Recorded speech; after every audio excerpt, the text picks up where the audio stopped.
এই যে ওসিম সরকার বললেন জ্বলে ছারখার হয়ে গেছে, শোনেন আমাদের কোরআন বলে, পবিত্র কোরআন পারা নম্বর 14 সূরা হিজর আয়াত নম্বর 9, আল্লাহ পাক বলেন ইন্না নাহনু নাযালনা যিকরা ওয়া ইন্না লাহু লাহাফিজুন।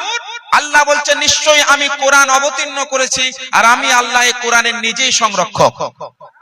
আল্লাহ যখন বলছে কোরআন আমি অবতীর্ণ করেছি, আমি সংরক্ষক, তোমাকে কে এসে বলে দিল যে কোরআন নাকি বদরের যুদ্ধে জ্বলে ছারখার হয়ে গেছে? আরে ভাই, বদরের যুদ্ধে জ্বলে ছারখার হলো, মানুষ সাহাবায়ে কেরাম সিনার মধ্যে সুরক্ষিত রেখেছেন 1,24,000 সাহাবী। কত হাজার বললাম? 1,24,000 সাহাবী। আর বদরের যুদ্ধে তো মাত্র 313 জন ছিলেন।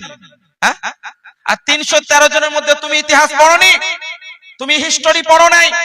বদরের যুদ্ধে 70 জন কাফের ব্যক্তিরা বন্দী হয়ে এসেছে, মুসলমান সাহাবা 313 জন শহীদ হয়নি। 1,24,000 সাহাবীর সংখ্যা। আর বদরের যুদ্ধ 2 হিজরিতে হয়েছে। কত হিজরি?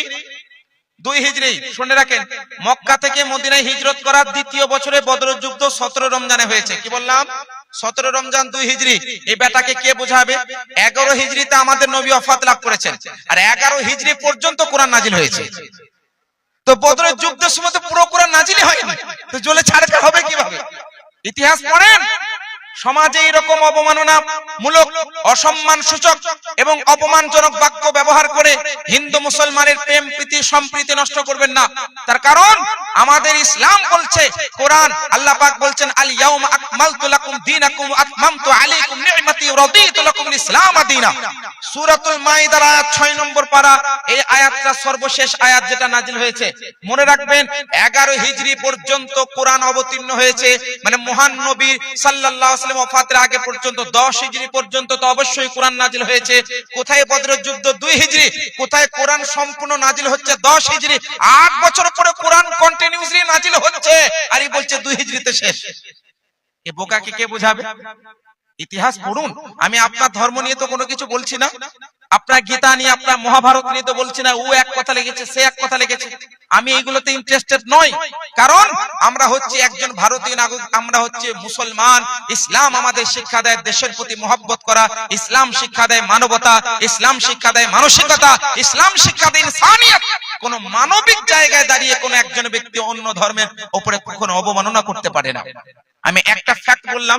2 নম্বর বিষয় শুনেন, এই কোরআনটা অ্যাকচুয়ালি এসছে কিভাবে, এই হিস্টরিটা জানার আপনারা ইন্টারেস্টেড আছেন না নেই? সময়ের দরকার, আমি সংক্ষিপ্তে বলে দিই কোরআনটা পেলাম কিভাবে, এরা সুযোগ কিভাবে পেল কথাগুলো বলার। আমি উত্তর দেব। সূরাতুত তাওবা আয়াত নম্বর 5 থেকে যে প্রশ্ন করা হচ্ছে যে হত্যা করার কথা আছে, এই কথা আছে, সেই কথা আছে, আমি উত্তর দেব। আগে কোরআনটা কিভাবে পেলাম আমি আপনাকে বোঝাই। একটা ফ্যাক্ট দিয়ে বোঝালাম এই কথাটা কত বড় মিথ্যা। সে বলছে কোর্টে গিয়ে হবে, আর কোর্টে তো পড়ে যাবে। আগে আমার চ্যালেঞ্জটা অ্যাকসেপ্ট করুন। সমাজে আপনি বলেছেন, তো সমাজের সামনে উত্তর হয়ে যাক, সামনাসামনি ডিবেট হয়ে যাক, বা অনলাইনে ডিবেট হয়ে যাক। আপনি প্রশ্ন করেন, আমি উত্তর দেব ইনশাআল্লাহ তাআলা। কোনো ঝগড়া ঝামেলা, কোনো সমস্যা হবে না, কোনো মারদাঙ্গা হবে না। একদম শান্তি ও সুষ্ঠু পরিবেশে আপনি প্রশ্ন করবেন, ইনশাআল্লাহ আমি উত্তর দেব, কোনো সমস্যা নেই। একদম ইনশাআল্লাহ উত্তর দেওয়া হবে, আর সঠিক উত্তর দেওয়া হবে। আমি একটা ফ্যাক্ট বললাম, দেখুন রাতে ঘুম আসবে না যদি শুনে দেয়। একটা ফ্যাক্ট যে ভাই 10 হিজরি পর্যন্ত কোরআন নাজিল হচ্ছে, আর তুমি বলে 2 হিজরিতে শেষ।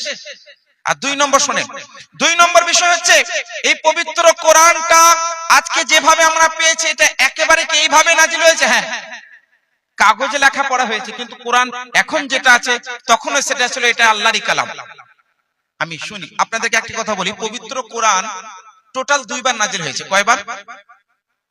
আল্লাহর যে পুরো কালাম, আল্লাহর কালাম আল্লাহ পাক লৌহে মাহফুজে কলমের মাধ্যমে লিখে দিয়েছেন। কলমকে নির্দেশ দিলেন, কলম লিখে দিয়েছে পুরো কোরআন।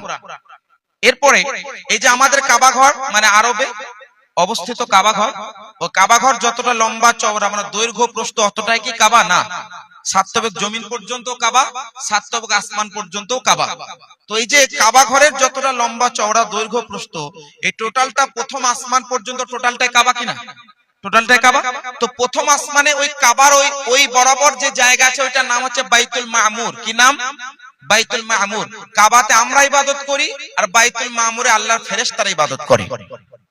আল্লাহ কোরআনের আয়াত 30 নম্বর পারা সূরাতুল কদর, আল্লাহ পাক বলছেন ইন্না আনজালনাহু ফি লাইলাতুল কদর। নিশ্চয়ই আমি কোরআন লাইলাতুল কদরে নাজিল করেছি।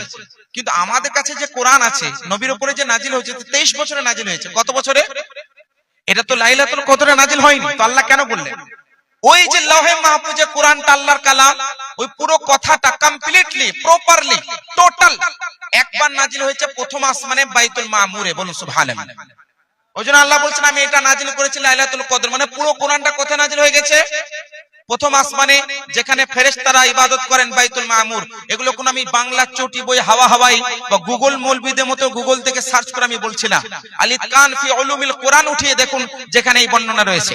ইমাম জালালউদ্দিন সিয়ুতি রাহমাতুল্লাহ আলাইহি আদ-দুররুল মানসুরের মধ্যে বর্ণনা করেছেন।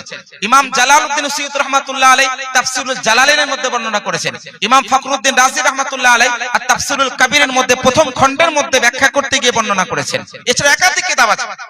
যদি দলিলের দরকার হয় 1 ঘন্টা দলিল দেওয়ার মতো আলহামদুলিল্লাহ ফায়জানে আলা হযরত, ফায়জানে তাজুশ শরিয়া, ফায়জানে হাফিজা মিল্লাতের বরকতে বলা সম্ভব। এবার যেটা বলছিলাম, এটা একবারে নাজিল হয়েছে কোরআনটা। এরপরে ওই কোরআনটা বাইতুল মামুর থেকে দুনিয়াতে আমাদের নবীর উপরে 23 বছর ধরে নাজিল হয়েছে। কেন?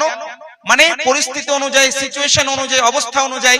হয়তো দেখা গেল কখনো কেউ মদ্যপান করছে, তো মদ খাওয়া হারাম, কোরআন নাজিল হলো। দেখা গেল কেউ জুয়া খেলছে, জুয়া খেলা জিজ্ঞেস করা হলো, জুয়া হারাম। দেখা গেল কোন ব্যক্তি অমুক কাজটা করছে ভুল, আল্লাহ কোরআন নাজিল করলেন। এইভাবে যখন যেটা দরকার সেই হিসেবে আল্লাহ কোরআন নাজিল করেছেন।